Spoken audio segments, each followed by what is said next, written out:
Attention, attention aux fausses croyances sur le système immunitaire. Est-ce que ton système immunitaire est défaillant ou performant? J'étais en famille ce matin et j'entendais des gens qui disaient bah, j'ai un rhume ou mon système va bien, mais des fois là, mon système immunitaire a une petite défaillance. Attention, non, non, non, non, non, non, non. Si tu bouches, si tu tousses, si tu as la grippe ou je ne sais quoi d'autre, ton système immunitaire n'est pas défaillant mais bien performant. Je rappelle que ton corps est un tout, que ton corps a des filtres. Qui dit filtre dit déchets, encrassement. Et il va falloir que ça sorte. Et le corps n'a pas d'autre moyen que de le faire sortir que par les orifices, n'est-ce pas? Donc le nez, la gorge, ça peut être la gastro, enfin bref, je t'épargne les détails.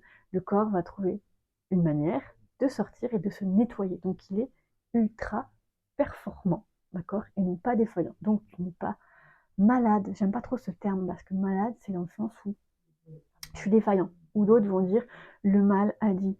Donc quelque part, il y a une défaillance, il y a quelque chose qui ne va pas. Mais pas forcément, ça peut être juste, je nettoie des choses qui se sont accumulées. Et si tu veux aider ton corps, c'est de éviter d'accumuler des choses en sachant que c'est ok aussi qu'il y en ait un petit peu. Mais si tu n'as pas envie d'avoir souvent besoin que ton corps le fasse, évacue toi-même en amont. Et comment tu peux faire? Eh bien, par exemple, en travaillant ton système digestif. C'est le premier, enfin, c'est un des premiers filtres, bien sûr, après le nez, la gorge, mais c'est un des premiers systèmes à filtrer, c'est-à-dire on mange, qu'est-ce qu'on va garder ou pas garder, d'accord? Déjà, on va décortiquer ce qu'il y a, et puis on va faire le tri de ce qui est bon et ce qui n'est pas bon.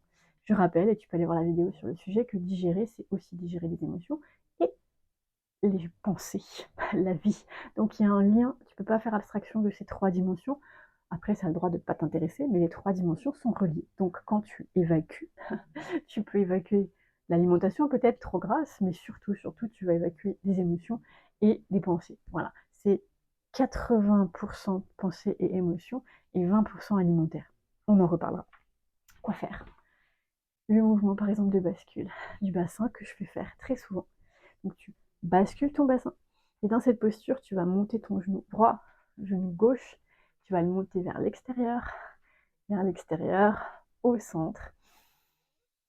Et tu vas respirer profondément pendant que tu fais ça, ton ventre bien basculé.